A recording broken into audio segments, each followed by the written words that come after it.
સ્વીકારીને આપ આવ્યા એ બદલ અમે ખુશી વ્યક્ત કરીએ છીએ. આપણે જે જૂના સાધકો છે એ બધા જાણે છે કે પરમભાઈ કઈ રીતે શ્રીઅરવિંદ વર્તુળમાં જોડાયેલા છે અને કેવી રીતે પ્રસિદ્ધ છે. પણ મને અમુક અડધા નવા ચહેરા દેખાય છે, એમના માટે થોડો પરિચય આપું છું. પરમભાઈ ના પિતાશ્રી પણ શ્રીઅરવિંદ સાથે જોડાયેલા હતા અને નાનપણથી એમને શ્રીઅરવિંદના સાહિત્યનો શોખ હતો. એટલે જ્યારે ગુજરાતી ભાષામાં માસ્ટર ડિગ્રી કર્યા પછી જ્યારે એમને પીએચડી કરવાનું વિચાર્યું ત્યારે એમણે શ્રીઅરવિંદની સાવિત્રી અને તેના અનુવાદોનું તુલનાત્મક અભ્યાસ એ વિષય પસંદ કરી અને વિદ્યાનગરમાંથી MS યુનિવર્સિટીમાંથી 95માં પીએચડી કર્યું, રજિસ્ટર કર્યું. આટલા વર્ષોથી સાવિત્રી મેં 92 એટલા માટે કહ્યું કે 94થી એમને ગાંધીનગર બોલાવતો હતો અને અમે એમના સાવિત્રીના વ્યાખ્યાનો ગાંધીનગર કેન્દ્રમાં યોજતા હતા. એટલે અમારો જૂનો પરિચય છે. વધારે સમય નહીં લઈએ, એમના મુખે જ આપણે શ્રીઅરવિંદની સાવિત્રી વિશે સાંભળીશું.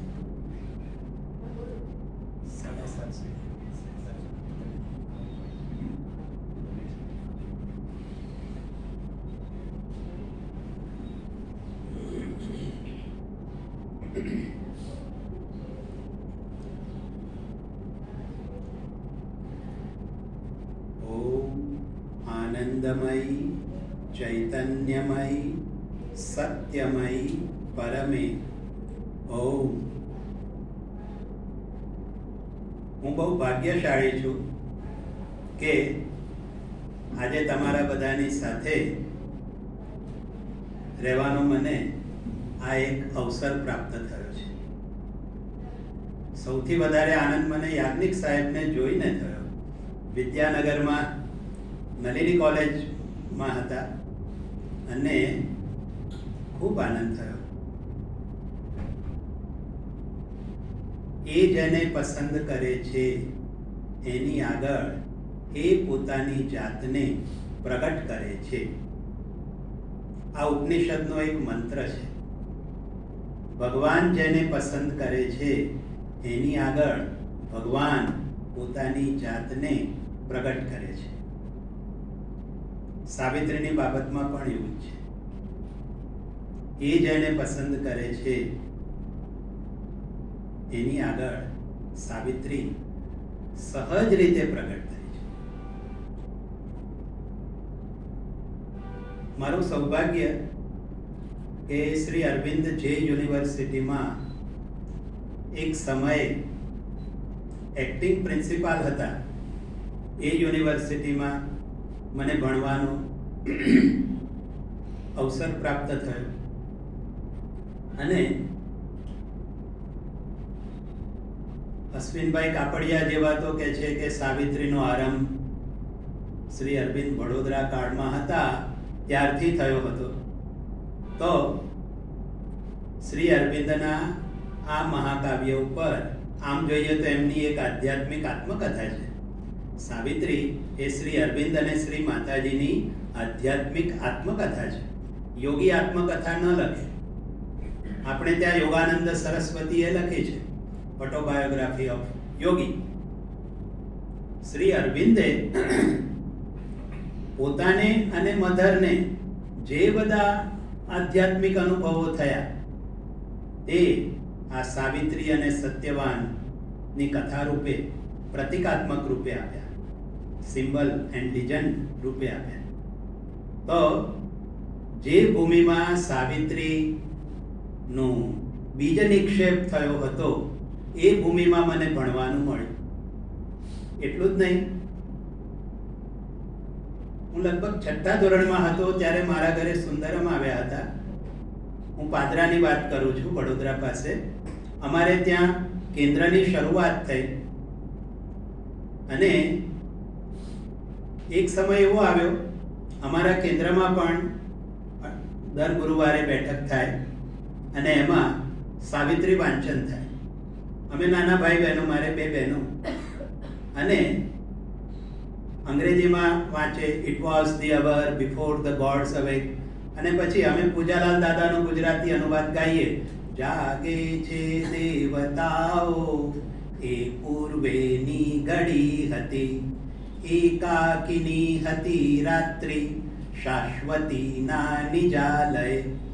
અમે ગુજરાતી ગાઈએ. આ રીતે નાનપણથી જ સાવિત્રીના સંસ્કાર મળ્યા. પછી તો મારું ભણવાનું વિજ્ઞાનમાં થયું. સ્વપ્ને ખ્યાલ નતો કે આવું બધું થાય. હું તો રસાયણશાસ્ત્રમાં સ્નાતક થયો અને પેટ્રોફિલ્સમાં કંઈક ક્વોલિટી કંટ્રોલમાં લાગી ગયો. પણ જ્યારથી સમજણો થયો એકે દિવસ એવો નથી ગયો કે સાવિત્રી મેં ના વાંચી. આટલા એટલે એ જેને પસંદ કરે છે એ ઉપનિષદના મંત્રને હું કહી રહ્યો છું. બાકી મારી કોઈ હેસિયત નથી. કલ્પનાબેને મારી સાથે વાત કરી, મેં કહ્યું હું એક બંસી બની રહીશ, ફૂંક તો કોઈ બીજો મારશે. સુંદરમની જાણીતી કવિતા છે, મારી બંસીમાં બોલ બે વગાડી તું જા. એટલે મારી ભૂમિકા આ છે. અને પછી મારા જીવનમાં બધા જુદા જુદા વળાંકો આવ્યા અને એક સમયે મારે પીએચડી કરવાનું આવ્યું. અને જેમનાથી હું ખૂબ પ્રભાવિત હતો, અત્યંત પ્રતિભાવાન, જેમને સાહિત્યના બધા જ પારિતોષિકો જ્ઞાનપીઠ સિવાય મળી ગયા છે, એવા સર મને કહે તારે મારી પાસે જ કરવાનું. વિષયો પણ આપી દીધેલા. અને ત્યાં પેલું કહે ને કે માતાજી યોગ્ય સમયે ટકોરો કરે. અને મારા પિતાના ગુરુભાઈ, મારા સદગુરુ, એમણે મને કહ્યું તું કોનો છોકરો છે, કઈ પરંપરામાંથી આવે છે, શ્રી અરવિંદ માતાજી તો તારા ગળથુથીમાં છે, તું સાવિત્રી પર કામ કર, હું તને કરાવીશ. અત્યારે હું એકેડેમિક્સમાં છું. પીએચડી કરવું હોય તો કેટલી તકલીફ પડે છે, કેટલી ફિલ્ડિંગો ભરે, ત્યારે મેળ પડે તો પડે. પણ તે વખતે સામેથી આ વિષય આપ્યો અને મને મારી રીતે વિકસવા દીધો. આ બધો સાવિત્રીનો પ્રતાપ છે. મને લાગે તમે કીર્તિદાબેનની સાથે આપણે મળ્યા હતા. એ બીજા બેન છો? શું નામ તમારું? ના, તો બીજા. બાકી એક સંસ્કૃતમાં હતા અને કેન્દ્ર સાથે જોડાયેલા. ઓકે. તો જુઓ, આ રીતે સાવિત્રીમાં સહજ રીતે પ્રવેશ થયો. હવે સાવિત્રીની વાર્તા તો આપણને બધાને ખબર છે. જેઠ મહિનો આવવાનો છે, પૂનમ આવશે એટલે આપણી બહેનો વટ સાવિત્રીનું વ્રત કરશે. આ બધી વાત તો ખબર છે. પરંતુ શ્રી અરવિંદે કથા આની આ રાખી, પરંતુ એની અંદર એવી પ્રતિકાત્મકતા અને એવી નવા નવા સાક્ષાત્કારો મૂકી દીધા કે જેને લીધે એ સમગ્ર વિશ્વની, હું એમપી પંડિતજીના શબ્દોમાં કહું તો વેદ ઓફ અ ન્યૂ એજ બની ગઈ. એક ખંડેલવાલ કરીને, સર્વેશ્વર દયાલ ખંડેલવાલ કરીને એક સાવિત્રીના બહુ મોટા વિદ્વાન છે. એમણે તો ઇટર્નિટી ઇન વર્ડ્સ આ રીતે સાવિત્રીની ઓળખાણ આપી છે. જેમ શબ્દ બ્રહ્મ કહીએ, સાવિત્રી એ ઇટર્નિટી ઇન વર્ડ્સ છે. હવે હું તમને શ્રી અરવિંદના જીવન વિશે તો આપણે જાણીએ જ છીએ. માતા સ્વર્ણલતા જોઈએ તો પ્રાર્થના સમાજના જે પ્રાર્થના સમાજ, બ્રહ્મો સમાજના બહુ મોટા પુરસ્કર્તા, એમના દીકરી, અને પિતા પ્રખર નાસ્તિક કૃષ્ણધન ઘોષ, એમનું સંતાન શ્રી અરવિંદ. અને કૃષ્ણધન ઘોષે એવી પૂરતી કાળજી રાખેલી કે મારા ઓરોબિંદોમાં ભારતીય સંસ્કૃતિનો છાંટો પણ ન આવવો જોઈએ.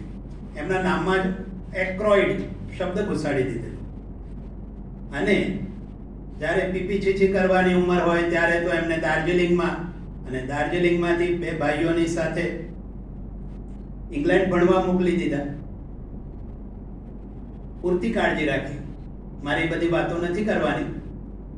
શ્રી અરવિંદ પાછા ભારત આવ્યા. સ્વદેશાગમન આપણે ઉજવી પણ હતી. પ્રતિમા લઈને આપણે કલકત્તા પણ ગયા હતા. વડોદરા આવ્યા અને બંગાળી ભાષાનો પરિચય વધેને દિનેન્દ્રનાથ રાય કરીને એક બંગાળી સાહિત્યકાર શ્રી અરવિંદની સાથે રહેતા.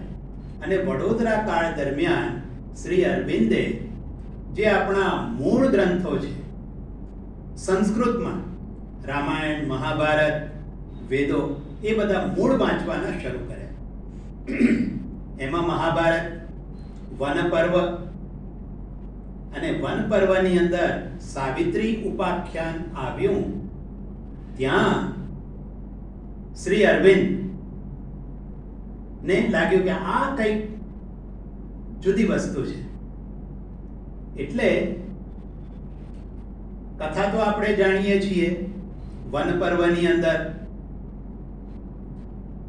યુધિષ્ઠિર રાજા છે, બહુ દુઃખી થઈ ગયા છે કે આ સતી દ્રૌપદી રાજકુમારી, પણ એને કેટલા બધા દુઃખ વેઠવા પડે છે. આખી દુનિયામાં દ્રૌપદી જેટલા દુઃખ કોઈએ વેઠ્યા નથી. એવા ભાવમાં દુઃખી થતા હતા. અને માર્કંડેય ઋષિ પધાર્યા. અને માર્કંડેય ઋષિએ કહ્યું કે એના કરતાં પણ વધારે દુઃખ વેઠ્યા હોય એવી આપણા જ દેશમાં ઘણી સતી છે. એ રીતે જે કથાઓ કહી એમાંનું એક ઉપાખ્યાન, આમ મહાભારત જોઈએ તો મહાભારત એ ભાંડારકર ઇન્સ્ટિટ્યૂટ ઓફ ઇન્ડોલોજી, પૂનામાં બહુ મોટી સંસ્થા છે, એની ક્રિટિકલ એડિશન ત્યાંથી બહાર પડી છે. એટલે મહાભારતનો મ બોલવો હોય તોય આપણે ભાંડારકર ઇન્સ્ટિટ્યૂટ એ એડિશન જોવી જોઈએ. અને એમાં આખા મહાભારતમાં સૌથી મોટું પર્વ હોય તો એ વનપર્વ. અને એટલી મહાભારતની કથા જોઈએ તો આમ સમેટાઈ જાય એવી છે, પણ એ નિમિત્તે એ સર્વજ્ઞાન, ઇટ્સ અ એન્સાઇક્લોપીડિયા.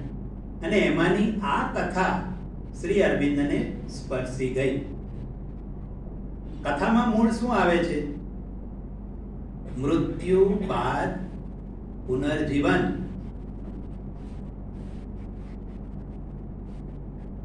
મૃત્યુ એટલે શું? એના બાદ જીવન એટલે શું? મૃત્યુ એટલે અજ્ઞાન. આ વસ્તુ શ્રી અરવિંદના મનમાં રહી અને પછી એનો સમય આવ્યો એટલે આમાંથી સાવિત્રી મહાકાવ્યનો આરંભ થયો. હવે સાવિત્રી, શ્રી અરવિંદે જે મહાકાવ્ય લખ્યું એ અંગ્રેજી ભાષામાં લખ્યું. 24,000 પંક્તિઓ છે. એક્ઝેક્ટ ગણવા જોઈએ. હવે પંક્તિઓના વિવાદમાં પડવા જેવું નથી, કારણ કે જ્યારે શ્રી માતાજી, શ્રી અરવિંદની જન્મ શતાબ્દી હતી તે વખતે સાવિત્રીની જે વાચના હતી એ વાચનાની પંક્તિઓ જુદી હતી. પછી પાછળથી જે બધા રિસર્ચ થયા અને પછીથી અત્યારે જૂની આવૃત્તિઓ અદ્રશ્ય થઈ ગઈ છે. આપણને બધાને આ જ જોવા મળે છે. ચોથી આવૃત્તિ 90s પછીની છે. આમાં પંક્તિઓની સંખ્યા વધારે છે. એટલે પંક્તિઓની મગજમારીમાં ન પડીએ તો પણ 24,000 પંક્તિઓ. અને અંગ્રેજી ભાષામાં આટલું દીર્ઘતમ આવું કાવ્ય અંગ્રેજી ભાષામાં પણ નથી. હું તો સાહિત્યનો વિદ્યાર્થી છું, અલબત્ત ગુજરાતી સાહિત્યનો, પરંતુ વિશ્વના મહાકાવ્યોનો આમ પરણ્યા ના હોય પણ જાનમાં તો ગયા હોય એમ પરિચય છે. Longest poem ever return in English language આ સાવિત્રી છે. મિલ્ટનને ભૂલી જવાના, અંગ્રેજીના મોટા મોટા કવિઓ બધાને બાજુ પર રાખી દે. અરે ઇલિયડ, ઓડિસી, આ હોમરની વાત કરું છું, ગ્રીક ભાષાના મહાકાવ્યો છે. આવું દીર્ઘતમ કાવ્ય એક નથી. અને આ કોણ આપે છે? એક ભારતીય આપે છે, ભારત માતાનો સપૂત આપે છે.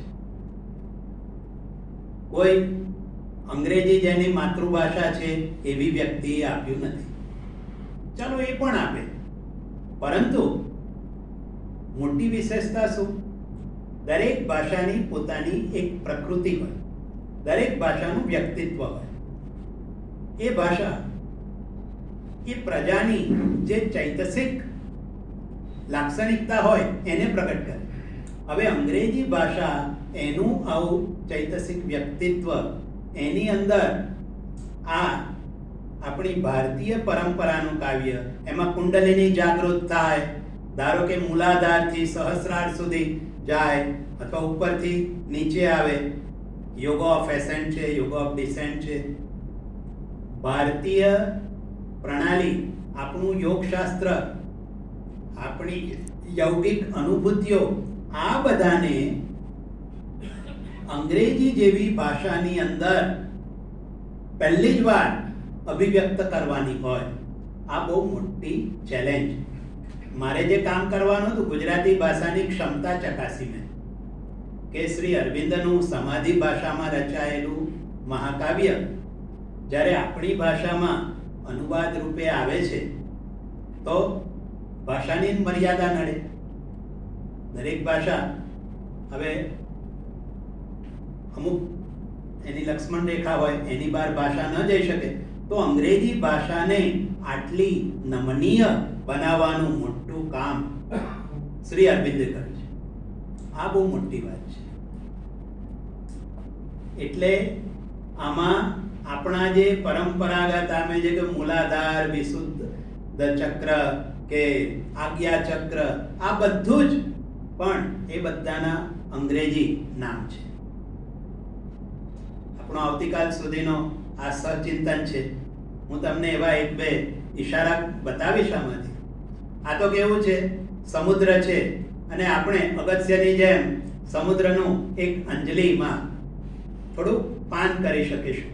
વસ્તુ આવી છે, પણ ભાષા સાથે જે કામ કર્યું છે અને અંગ્રેજીમાં મૂકી આપ્યું. અંગ્રેજી આપણે જાણીએ છીએ કે લિંક લેંગ્વેજ છે, એટલે સમગ્ર વિશ્વ સુધી આ દર્શન પહોંચ્યું. અને શ્રી માતાજીએ આના અંગે એક જ વાક્ય કહ્યું છે, Savitri, supreme revelation of Shri Aurobindo's vision. Shri Arvind દર્શનનો સર્વોત્તમ સાક્ષાત્કાર એટલે સાવિત્રી. આ સાવિત્રી શ્રી અરવિંદે લખવા ખાતર લખી કાઢ્યું એવું નથી. જે શ્રી અરવિંદ સાથે જોડાય, મેં નીચે આ બધા આપણા શ્રી સ્મૃતિ જોયું, હું ધન્ય થઈ ગયો. કેટલું કાળજીપૂર્વક રાખ્યું છે બધું. શ્રી અરવિંદ કઈ રીતે લખતા, એની લેખન પ્રક્રિયા ઘણીવાર તો તમારે સીધો ટાઈપરાઇટર ઉપર લખવા માંડે અને ફર્સ્ટ ડ્રાફ્ટ એમનો પહોંચી જાય. સાવિત્રી લખવા માટે શ્રી અરવિંદે 5 દાયકા સુધી પોતાની સર્જક પ્રતિભાને ફોકસ રાખી છે. અને આપણા માટે પેલું કહે ને, બહુજન હિતાય, એના માટે નથી લખ્યું, પોતાના માટે લખ્યું છે. સાવિત્રીનું લેખન એ એક પ્રયોગ છે. શેનો પ્રયોગ? યૌગિક ચેતનામાં ઊંચામાં ઊંચા સ્તરે જઈ સર્વોચ્ચ યૌગિક ચેતનાથી કાવ્ય સર્જન કેવું થાય, ઊંચામાં ઊંચી કઈ કક્ષાથી કાવ્ય સર્જન થાય, એના પ્રયોગ તરીકે લખ્યું છે. હું સાહિત્યનો વિદ્યાર્થી છું. ધારો કે હું જાઉં કે ઈ ફળ લાવજો મારી સગી નણંદના વીર, આ આપણે જેને આમ ફિઝિકલ લેવલની કવિતા કહેવાય. હું લોક સાહિત્યનું ઉદાહરણ આપું છું. ફિઝિકલ લેવલની ઉપર ઘણીવાર પ્રાણમય ભૂમિકાની કવિતા આવતી હોય, ઘણીવાર ગીતાંજલિ જેવું જુઓ તો તમને ઉર્ધ્વ મનમાંથી કવિતા આવતી હોય. ઊંચામાં ઊંચી કઈ ભૂમિકાથી કવિતા આવે? સાવિત્રીમાં બુક ફર્સ્ટ કેન્ટો 2 એની અંદર થોડી પંક્તિઓ આવે છે. All in her pointed to a nobler kind. અહીંથી શરૂ થાય છે. આ પંક્તિઓ શ્રી અરવિંદે, આ આવૃત્તિમાં તો પાછળ શ્રી અરવિંદના પત્રો નથી, પરંતુ એમાં શ્રી અરવિંદે કહ્યું છે આ ચેતનાની સર્વોચ્ચ ભૂમિકાથી આવેલી પંક્તિ છે. એટલે મેં જે મારા નિબંધમાં કામ કરેલું, પૂજાલાલ દાદાએ આ પંક્તિઓનો અનુવાદ કેવો કર્યો છે, સુંદરમજીએ કેવો કર્યો છે, ગુંજનમાં અંબુભાઈએ શું કામ કર્યું છે, ત્રણેયની તુલના કરી. એટલે સાવિત્રી આ રીતે જોઈએ તો માનવ જાતનું એક એડવેન્ચર ઓફ કોન્શિયસનેસ છે, ચેતનાનું એક મોટું સાહસ છે. ઊંચામાં ઊંચી કઈ ભૂમિકાથી કાવ્ય સર્જન થઈ શકે? અને આ એવું તમે બીજું કાંઈ જ ન કરો. ગુજરાતી જે સાવિત્રી છે, પૂજાલાલ દાદાનો અનુવાદ, પછી જે પહેલા તો 5-6 પુસ્તકો રૂપે બહાર પડ્યો હતો, પછી સંકલિત આવૃત્તિ બહાર પડી. એમાં મોના સરકારનો વાર્તાલાપ છે. મોના સરકાર એ માતાજીના બહુ લાડકા દીકરા, બધા જ માતાજી માટે તો એ તો વિશ્વજનની છે. પણ મોના સરકાર સાથે સાવિત્રીના અનુસંધાનમાં એક વાર્તાલાપ થયો છે. પૂજાલાલ દાદાએ અનુવાદમાં, પ્રસ્તાવનામાં શરૂઆતમાં મૂક્યો છે. અને એમાં સાદા જ પ્રશ્નો પૂછે છે. બેટા તું સાવિત્રી વાંચે છે? તો કે હા માં વાંચું છું, પણ મને કશી સમજ પડતી નથી, વાંચું છું. પછી કહે છે કશો વાંધો નહીં, તને સમજ પડે કે ના પડે તું વાંચતો રહેજે. આમ તો એ 8-10 પાનનો વાર્તાલાપ છે, પણ એ વાર્તાલાપનો નિષ્કર્ષ એ કે ટુ રીડ સાવિત્રી વાંચવી એ જ શ્રી અરવિંદનો યોગ કરવા બરાબર છે. બીજું કાંઈ ન કરીએ, રોજ થોડી થોડી સાવિત્રી વાંચીએ તો માતાજીને જે કામ કરવાનું છે તે બધું એની રીતે કરી દે. તો મારી જિંદગી કેવી હતી મને ખબર નહીં. I was simply a tester in one quality control laboratory. ત્યાંમાંથી માતાજીએ મને અહીં સુધી, અને આજે તો તમારી વચ્ચે તમારી સન્નિધિમાં મૂકી આપે. આ બધો ચમત્કાર સાવિત્રીનો છે. હવે આ શું છે તો કે મહાભારતની અંદર જે પેલી કથા હતી એ તો 300 શ્લોકોની છે, 7 અધ્યાય છે. હું માર્કંડેય ઋષિવાળું સાવિત્રી ઉપાખ્યાન કહેવાનું નથી, કારણ કે એ તો પેલી વ્રતરાજની કથામાં બધી મળે. સાવિત્રી ઉપર તો ગરબો પણ છે. મારી પાસે એક દીકરીએ એ સાવિત્રી અને આ એના તુલના કરી છે.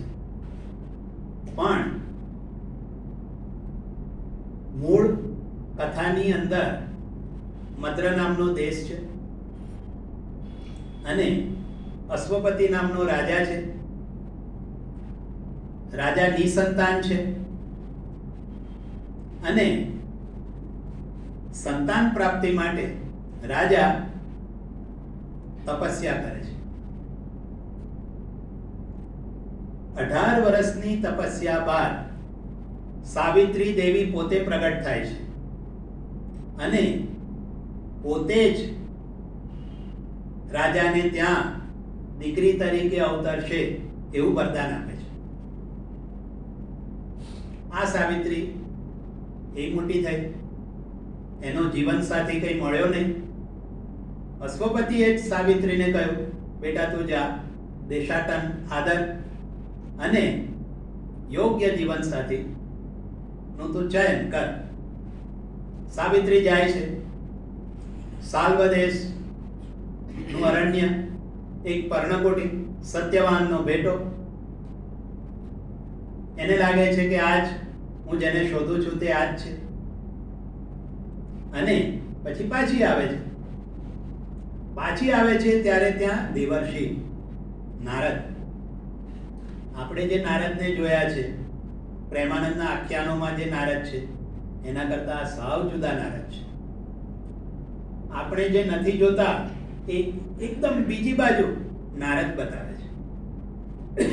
દિવ્ય મન છે. અને આ નારદ ભવિષ્ય પાકે છે કે તારું દાંપત્ય જીવન એક જ વર્ષનું છે, છતાં સાવિત્રી દ્રઢ રહે છે. લગ્ન થાય છે, સંપન્ન ન થાય લગ્ન થતા જ હોય. પછી સાવિત્રી મદ્ર દેશનો રાજમહેલ ને બધું છોડી અને સાલ્વ દેશના અરણ્યની કિનાર પર આવેલી એક પર્ણકુટીમાં સત્યવાન સાથે રહે છે. સત્યવાનના પિતા દ્યુમત્સેન છે, એક જમાનાના મોટા રાજા સાલ્વ દેશના, પણ અત્યારે પ્રજ્ઞાચક્ષુ છે. 1 વર્ષ રહે છે અને પછી આ જેઠ સુદ પૂનમ ની નજીક પહોંચ્યા અને સત્યવાનનો મૃત્યુનો દિવસ આવ્યો. સત્યવાન રોજના નિયમ મુજબ વનમાં એ સમિત એકઠા કરવા ગયો છે. સાવિત્રી પહેલીવાર સાથે જાય છે અને એનો મૃત્યુની ઘડી આવી યમરાજ પ્રગટે છે અને સત્યવાન મૂર્છા પામી જાય છે. સત્યવાનના દેહમાંથી યમ એનો જીવાત્મા કાઢે છે. જાણીતી કથા છે, આ કશું જ નવું નથી કહેતો. સાવિત્રી યમરાજાને જોઈ અને એક પતિવ્રતા, મિતભાસ, મધુરવાક એવી સ્ત્રી તરીકે એમને પ્રણામ કરે છે અને સત્યવાનના જીવાત્માને લઈને યમ ચાલે છે. સાવિત્રી પણ પાછળ જાય છે. સાવિત્રીની સત્યનિષ્ઠા, પતિવ્રતાપણું આનાથી યમરાજ ખૂબ પ્રસન્ન થાય છે અને કહે છે કે વરદાન તને આપ. સાવિત્રી વરદાનમાં પછી સત્યવાન પાછો આવે છે. આ મૂળ કથા 300 શ્લોકમાં 7 અધ્યાયમાં વેદ વ્યાસે આ કથાનું આલેખન કર્યું છે. આ તો પરંપરાગત કથા, પણ આની અંદર એક મહાન અનુભૂતિના બીજ રહેલા છે. હવે શ્રી અરવિંદ તો એક કવિ હતા. ઉપનિષદમાં કવિ માટે કહેવાયું છે, કવિ માટે કહ્યું છે કવિ પરિભુ. એ કવિ છે તે ક્રાંત દ્રષ્ટા હોય છે. આપણે જે ન જોઈ શકીએ તે કવિને દેખાતું હોય છે. એટલે એમણે મૃત્યુની પ્રતિકાત્મકતા જોઈ અને ભાવિ કવિતા કેવી હોય. અત્યારની કવિતા તો બરાબર છે, આપણી પાસે કવિતાનું ઉત્તમોત્તમ દ્રષ્ટાંત એટલે વેદ. વેદની કવિતા શ્રી અરવિંદે તો સિક્રેટ્સ ઓફ વેદ નામે ગ્રંથ છે, ઓન ધ વેદા એવો પણ ગ્રંથ છે. માનવજાત પાસે ઉત્કૃષ્ટતમ કવિતાનો કોઈ નમૂનો હોય તો વેદ છે. વેદની કવિતાની મોટામાં મોટી વિશેષતા એની અનુભૂતિ અને એનું લાઘવ. શ્રી અરવિંદે ધ ફ્યુચર પોએટ્રી નામનું, આમ તો આર્યની અંદર આવતી લેખમાળા, પણ પુસ્તક રૂપે પછીથી આવી અને એમાં પણ ભાવિ કવિતા કેવી હોય તો કે એ કવિતા પણ માંત્રિક કવિતા હોય. એની અંદર પણ મંત્રની તાકાત હોય. મંત્ર એટલે શું? મનનાત ત્રાયતે ઇતિ સ મંત્ર. જેનું મનન કરવાથી તમે મરા કરતા રામ રામ થઈ જાય અને રામ રામ થતા તમે વાલ્મીકી થઈ જાઓ. આ તો સીધો જ મંત્ર હોય તો શું થાય? ધારો કે નવાર્ણ મંત્ર છે, જે લોકો બીજ મંત્રો તરફ અભિમુખ થયેલા છે એમને ખબર છે ઇલેક્ટ્રિસિટી જેવો ખતરનાક છે. આ મંત્રમાલા છે. એમપી પંડિત તે રીડિંગ્સ ઇન સાવિત્રી નામના વોલ્યુમ્સ આપે છે, વાર્તાલાપો પુસ્તક રૂપે આવે. અત્યારે થોડા વર્ષો પહેલા શ્રદ્ધાવાન હતા, એના પૂર્વસૂરી કહીએ તો પંડિતજીએ સાવિત્રીની એક પંક્તિ માટે કહ્યું છે. એક જગ્યાએ પંક્તિ આવે છે, a heart of silence in the hands of joy. આવી પંક્તિ છે. આ પંક્તિ આપેલી જે ઓવરમાઇન્ડમાંથી આવેલી પંક્તિઓ કહું છું ને, 40 પંક્તિઓ તેમાં આવે છે. પંડિતજી કહે છે કે તમે કંઈ જ ના કરો, તમને કંઈ કરતા ના આવડે, ખાલી આખો દિવસ બોલી રાખો જ્યારે સમય મળે છે. Heart of silence in the hand of joy. બસ માતાજીને જે કરવાનું છે તે બધું તમારામાં કરી દેશે. હું વિજ્ઞાનમાંથી આવેલો છું, બહુ ભક્તિભાવ તરફ કે એ બાજુ તમને ઉશ્કેરતો નથી, પણ આ ચૈતસિક સત્યો છે. આવું આ માંત્રિક વસ્તુ છે. બીજી વસ્તુ ફ્યુચર પોએટ્રીમાં કહ્યું, પરંપરાગત રીતે કાવ્યો લખાય તો કેવા લખાય? આરંભે મંગલાચરણ હોય. તમે મહાભારતનો આરંભ જુઓ, રામચરિતમાનસનો આરંભ જુઓ, રામાયણનો આરંભ જુઓ. ગણપતિ સ્તુતિ, સરસ્વતી સ્તુતિ, વર્ણાનામ અર્થસંગાનામ દશાનામ છંદસામપી, આ રીતે શરૂ થાય. કોઈ પણ આપણે કંઈ પણ કરીએ, પહેલવું અરચીશું સરસ્વતી, પછી શું રચીશું વસંત વિલાસ, આમ થાય. આપણે સરસ્વતી, ગણપતિ, ગુરુ, આ રીતે મંગલાચરણથી જ શરૂ થાય ને પુષ્પિકા એ પૂરું થાય. શ્રી અરવિંદે ભાવિ કવિતા કેવી હોવી જોઈએ? સીધી જ મર્મ સુધી પહોંચે. એટલે સાવિત્રી મહાકાવ્યની અંદર એમણે, મેં તમને જે પેલી પરંપરાગત વાર્તા કીધી કે મદ્ર અને અશ્વપતિ, કઈ જ નહીં. આની શરૂઆત જ એકદમ અર્થગર્ભ ક્ષણથી થાય. અને એક ક્ષણ કઈ? તો કે એકદમ સંક્રાંતિની ક્ષણ. It was the hour before the gods awake. એક ક્ષણ કે દેવો પણ જાગ્યા નથી, જાગે છે દેવતાઓ, એ પૂર્વેની ઘડી હતી. હવે આ એક જ પંક્તિ, જો નિરોધદાનું પુસ્તક છે 12 years with શ્રી અરવિંદો, જે અમુક સાધકોએ જોયું હશે, એમાં આ જ પંક્તિ છે. 12 વર્ઝન છે એના, જુદા જુદા સમયે જુદું જુદું લખ્યું છે. મેં કહ્યું ને, શ્રી અરવિંદ જેવી પ્રતિભાવાન આમ કરતા લખી કાઢે. 50 વર્ષ સાવિત્રી લખવામાં કાઢ્યા છે. ને છેલ્લા તો ગણપતિ દાદા અને વેદવ્યાસ જેવો યુતિ રચાઈ હતી. તમે બદ્રીનાથ જાઓ, ગણેશ ગુફા ક્યાં છે ને વેદ વ્યાસની ગુફા ક્યાં છે? વેદ વ્યાસ બોલે, ગણપતિ દાદા લખે. નિરોધદાએ લખ્યું છે. શ્રી અરવિંદની નેત્ર જ્યોતિ નબળી પડી હતી તો નિરોધદાએ સાવિત્રી લખી છે, છેલ્લું વર્ઝન. અને આપણે માનીએ કે ભાઈ ઇટ વોઝ ધી અવર થી શરૂ થયું અને in her bosom she nursed a greater dawn, આ સાવિત્રીની છેલ્લી પંક્તિ. અહીં પૂરું થઈ ગયું એવું નથી. જ્યારે નવેમ્બર મહિના 1950, નવેમ્બર મહિનાની 5 કે 7 તારીખ હશે, એક્ઝેક્ટ તો હું ભૂલી ગયો તારીખ, 10 તારીખ, હા, આપણા યોગેશભાઈને ખબર છે. અને તે વખતે હા, હું એક પંક્તિ કાઢું છું. આ સાવિત્રીની વિશેષતા એ છે કે પંક્તિના ક્રમાંક પણ આપેલા છે. He spoke and ceased and left the earthly sin. આ છે 462મું પાન અને એની પંક્તિ છે 898મી પંક્તિ. 12મી વાર જ્યારે છેલ્લું સાવિત્રી લખાવ્યું ત્યારે છેલ્લી આ પંક્તિ શ્રી અરવિંદે નિરોધદાને લખાવી હતી. આપણે કહીએ કે આ ક્યાં 724 પાનની છે સાવિત્રી, છેલ્લા પાનમાં છેલ્લી પંક્તિ હું બોલ્યો એ નહીં. 12 વર્ઝન છે. આમાં તો બધું સુધારી નાખ્યું છે. બાકી અમુકમાં તો કેન્ટોના નામ જ નથી. ધારો કે બુકેટ સીધું ખોલો, death in the forest, Kento 3 લખ્યું છે. કેમ 3 લખ્યું છે? તો કે મૂળમાં એ ત્રીજો કેન્ટો હતો, એટલે જૂની અસર. પછી બુક 7, કેન્ટો 7 નામ જ નહોતું. આ તો આમાં નામ આપવામાં આવ્યું છે. એટલે પાછા આપણે આ કેવું છે, સમ પર આવી જાય પેલો ગાયક એવું છે.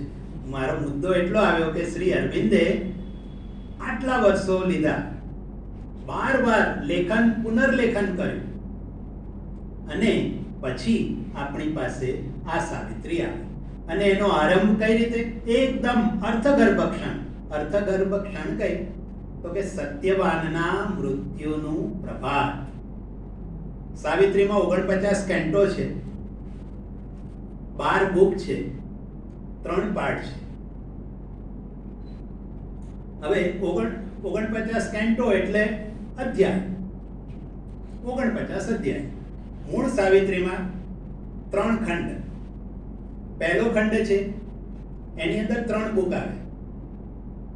The book of beginnings, the book of traveller of the worlds અને the book of the divine mother. આ પહેલો પાઠ. બીજો પાઠ the book of birth and quest, the book of love, the book of fate, the book of yoga અને the book of death. 4 થી 8 આ part 2. અને પછી પાર્ટ 3 એટલે the book of eternal night, the book of double twilight એટલે 9મી book, 10મી book, 11 ને 12 તો નાની છે, the book of everlasting day અને એપિલોગ. આ સાવિત્રીનો આમ રચના પ્રપંચ આ રીતે એમણે કર્યું. એટલે 3 પાર્ટ આ રીતે. બુક એટલે પર્વ.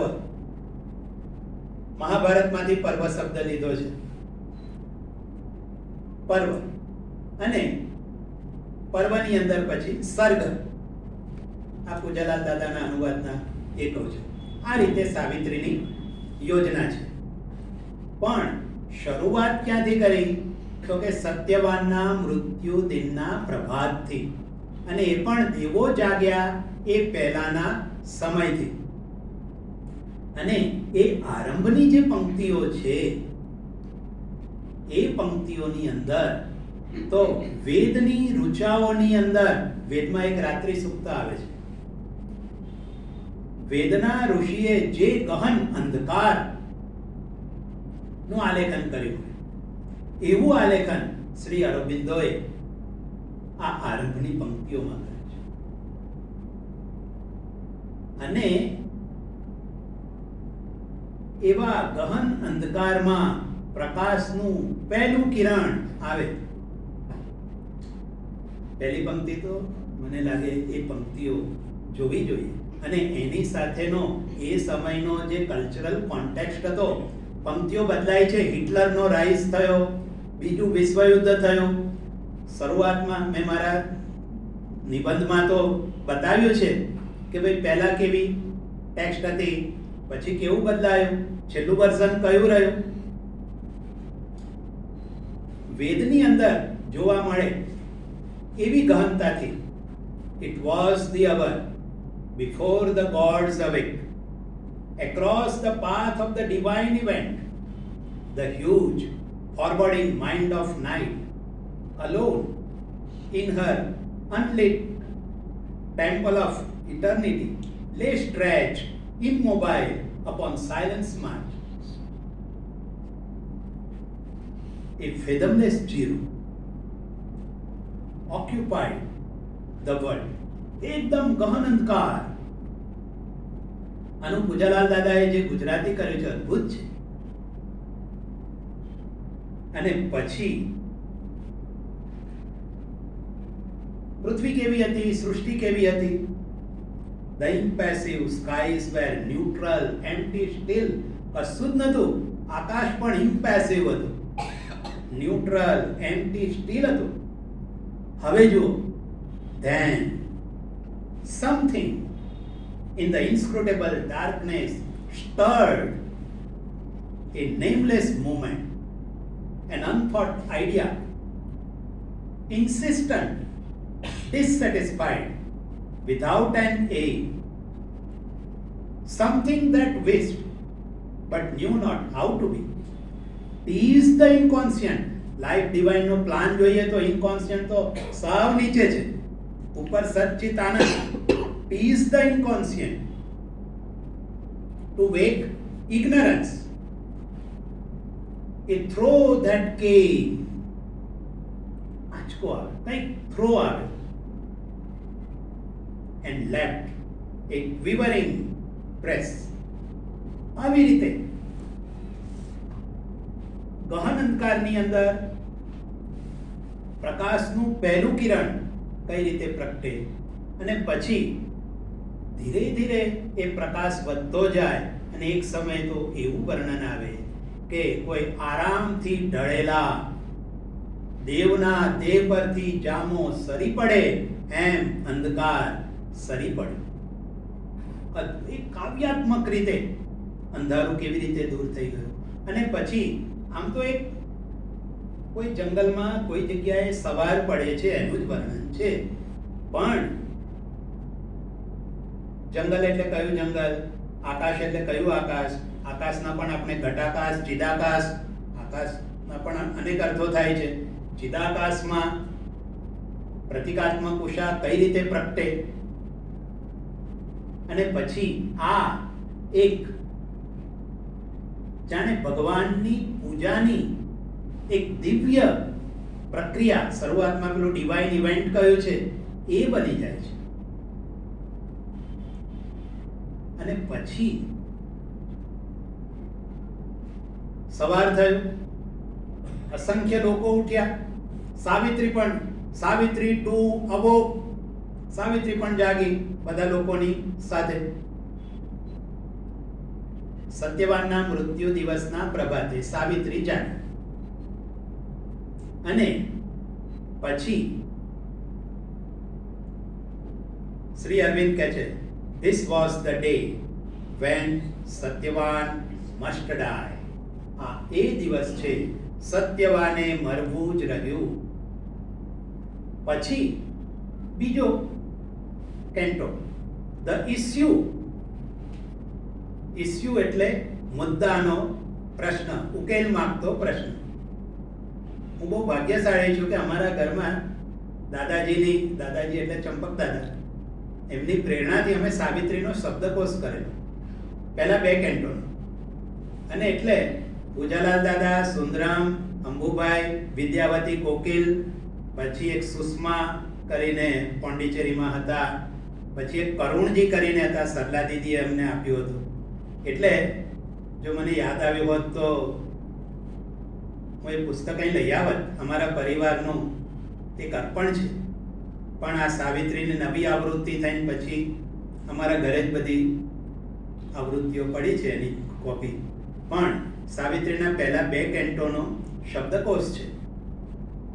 અને એમાં એક ધ ઇસ્યુ, આના જુદા જુદા લોકોએ કેવા અનુવાદો કર્યા છે એ પણ બહુ, હું તુલનાનો વિદ્યાર્થી છું. યુનિવર્સિટીમાં પણ મેં 30 વર્ષ આ તુલનાનું જ કામ કર્યું છે. એટલે અદ્ભુત તમને ઉઘાડ જોવા મળે. અને પછી સાવિત્રી મૃત્યુ દિવસે શું મનોમંથન અનુભવે છે એ આ સાવિત્રીની માનસિક સ્થિતિ કેવી છે. આ સાવિત્રીમાં all in her pointed to a nobler kind. આખી સાવિત્રીની ઉત્તમ કળશરૂપ પંક્તિ કહીએ એવી પંક્તિઓ આ છે. આ બધું પતે પછી એમાં જે શ્રી અરવિંદની સ્ટાઇલ બહુ અદ્ભુત છે. એક વિધાન કરે પછી એનું આલેખન કરે અને પછી એવું અદ્ભુત રીતે એનું સમાપન પણ કરી દે. દરેક કેન્ટોની એક પંક્તિઓ એવી છે જે પંક્તિઓ 49 કેન્ટો છે તો 49 પંક્તિઓ એવી છે જો એની આપણે જપમાળા કરી દઈએ તો અદ્ભુત કામ થાય. All can be done if the God touches there. આ તો વરદાન છે, અભય વચન છે. આ પ્રભુનો સ્પર્શ હોય તો સગળું સાધી શકાય છે. આ પહેલા કેન્ટોની અદ્ભુત પંક્તિઓમાંની એક છે. એવી રીતે a prayer, a king idea, a master act. બીજો કેન્ટો એમાંની આ પંક્તિ, can link man strength to the divine, આપણી શક્તિને પરમ સાથે જોડી દે. A prayer king idea, master act. એટલે આપણો મુદ્દો હતો કે શ્રી અરવિંદે સીધો જ ઘટનાના હાર્દમાં પ્રવેશ કર્યો. સાવિત્રીના જીવનની કટોકટી ભરી પડ જ્યારે કોઈ બાણાવળી હોય, બાણ એને કોઈ તાકવાનું હોય, લક્ષ્યભેદ કરવાનો હોય, તો સૌથી ક્રિટિકલ મોમેન્ટ કઈ બાણ છૂટતા પહેલાની પળ એના માટે સૌથી વધારે ક્રિટિકલ હોય. સાવિત્રી માટે સૌથી વધારે ક્રિટિકલ પળ કઈ? સત્યવાનનું મૃત્યુ થાય એની પૂર્વ ક્ષણ. ત્યાંથી શ્રી અરવિંદ શરૂ કરે અને 2 કેન્ટો, એટલે હું માનું છું કે 20 પાન સુધી આ છે અને 21 પાન, અને પછી તરત the yoga of king, the yoga of souls release, આખી વસ્તુ બદલાઈ. રાજાનો યોગ, આત્માની મુક્તિનો યોગ. હવે રાજા એટલે અશ્વપતિ, સાવિત્રીબેન હવે નેપથ્યમાં, રંગમંચ ઉપર હવે અશ્વપતિ છે. અશ્વનો પતિ, અશ્વ એટલે ઇન્દ્રિયો, જે ઇન્દ્રિયોનો સ્વામી છે. આ લેટર્સ ઓન સાવિત્રીમાં શ્રી અરવિંદે આ બધા પ્રતીકો, સાવિત્રી એટલે સવિત્રુ, એ સવિતા, ભગવાન સવિતા સૂર્યની પુત્રી, અને આપણું પરિત્રાણ કરવા માટે કરુણા રૂપે ઉપરથી ઉતરી આવેલી મા ભગવતીની પરમ કરુણા આ સાવિત્રી છે. સત્યવાન, સત્ય એટલે ટ્રુથ, સત્યનો વાન ધારણ કરેલો છે. પણ કમનસીબે આ પૃથ્વીના આ બધા બંધનોમાં પડેલો છે. દ્યુમત સેન, દ્યુમત એટલે પ્રકાશમાન સેનાનો પતિ છે, પણ પૃથ્વી પર આવીને અંધ થઈ ગયો છે. બધી પ્રતિકાત્મકતા છે. તો આ અશ્વપતિ છે, અને અશ્વપતિ એ સાધના કરે છે. હવે જ્યાં જ્યાં અશ્વપતિ આવે ત્યાં આપણે શ્રી અરવિંદ માની લઈએ તો ખોટું નથી,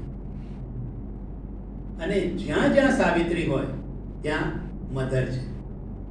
એટલે આ મહાકાવ્યની અંદર 2 મહાન યોગ પ્રણાલી નો સમન્વય છે. આપણે શ્રી અરવિંદના પ્રતીકમાં પણ આ એક નીચેથી ઉપર જતો ત્રિકોણ છે. આ ધ બુક, પેલી ફર્સ્ટ બુક છે, પાર્ટ 1 છે. આ ઉપર જતો ત્રિકોણ અને નીચે જતો ત્રિકોણ એ પાર્ટ 2 અને 3 છે. યોગ ઓફ ડિસેન્ટ છે. અશ્વપતિનો યોગ છે એ એસેન્ટનો યોગ છે. માનવ ચેતના કઈ રીતે ઉપર જઈ શકે, કેટલી ઉપર જઈ શકે, આ 2 યોગ સાધનાઓ છે. અને એમાં પણ 3 સ્થિત્યંતરો છે, 3 પ્રકારના ટ્રાન્સફોર્મેશન છે. સૌથી પહેલું આપણે પરંપરાગત રીતે કહીએ તો ભાઈ આપણે મનુષ્ય જન્મ ધારણ કરેલો છે. આપણે ચતુર્વિધ પુરુષાર્થો છે જીવનમાં, ધર્મ, અર્થ, કામ અને મોક્ષ.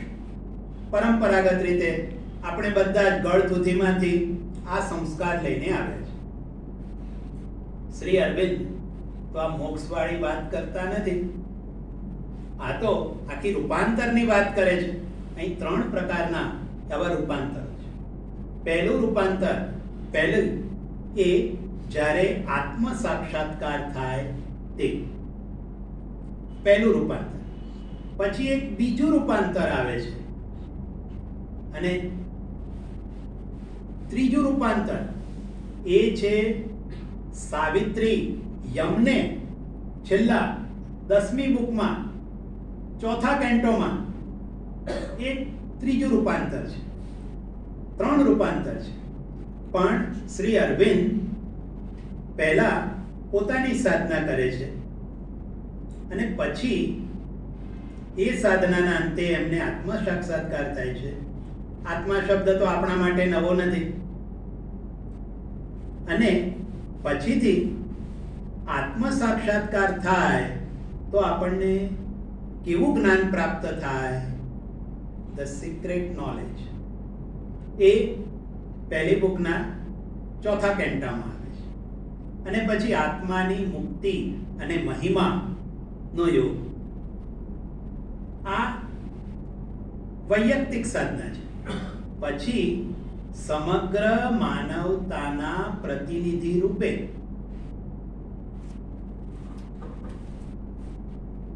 અશ્વપતિ પોતે એક યાત્રા કરે.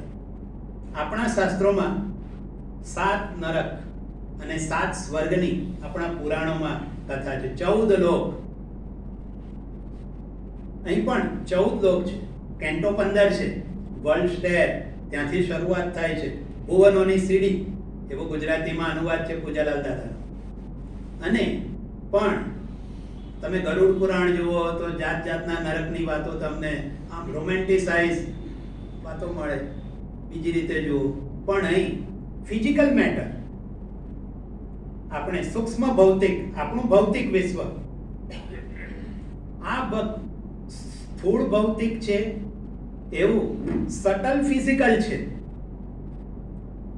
સૂક્ષ્મ ભૌતિક. એટલે ત્યાંથી શરૂઆત કરે શ્રી અરવિંદ.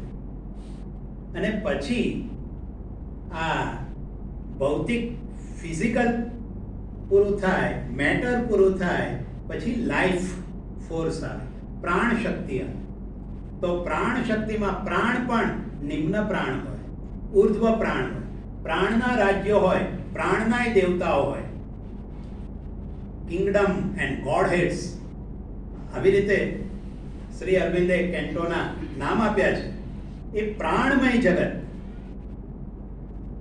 પ્રાણમય જગત પૂરા કરો એટલે પછી સાવ નરક. Descent into the night. 2 canto છે જે તમને ખરેખર રવ નરક, રસાતલ, જે છેલ્લામાં છેલ્લું બધા અનુભવ. બીજા વિશ્વયુદ્ધમાં હિટલરે શું હરકતો કરેલી, માનવતાનું નિકૃષ્ટતમ સ્વરૂપ કેવું હોય, બધું જ એ 7મો અને 8મો કેન્ટો બીજી બુકનો. ત્યારબાદ લાઈફ ફોર્સ પતી ગયો. દરેકના સ્વર્ગ હોય, દરેકના નર્ક હોય.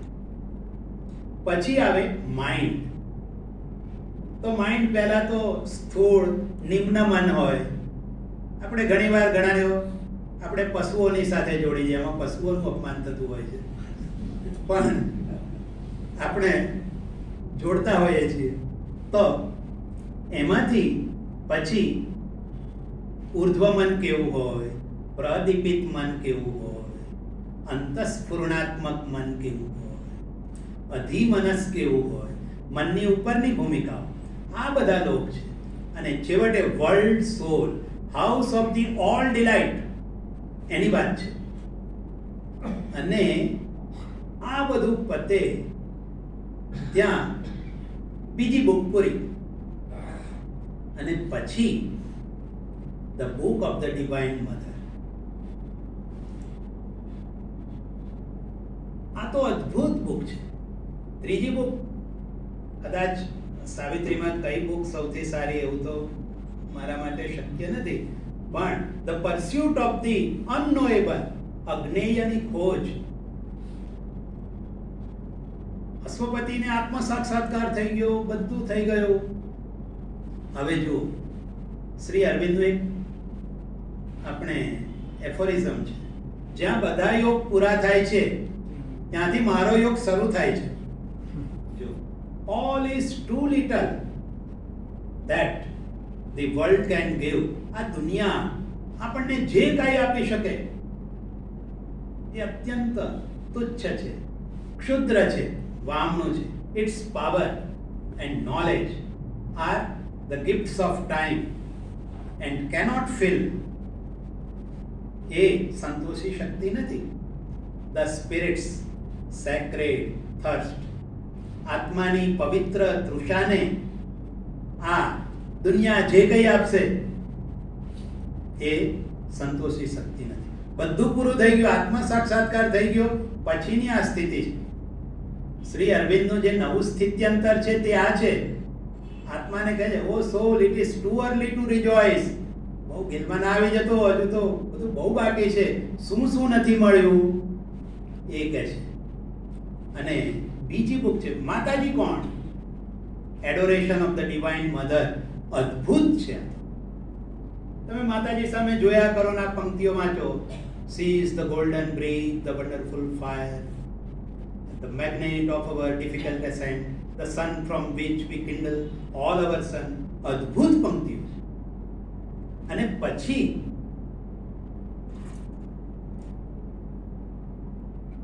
અશ્વપતિને માં ભગવતીના દર્શન થાય છે અને માં ભગવતી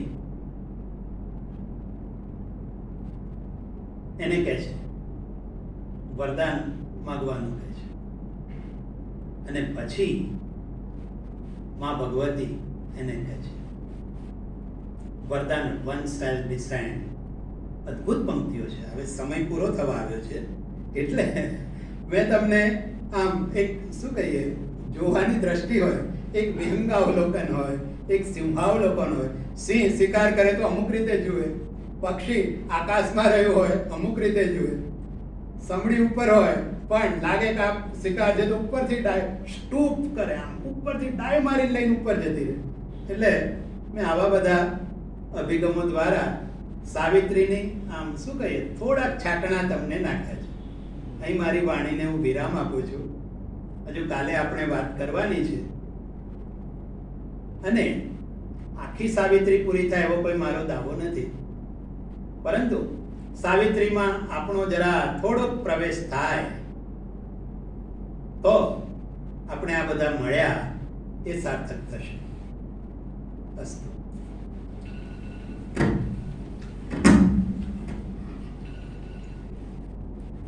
આપણે 2 મિનિટ શાંતિથી બેસીને પછી છૂટા પડીશું.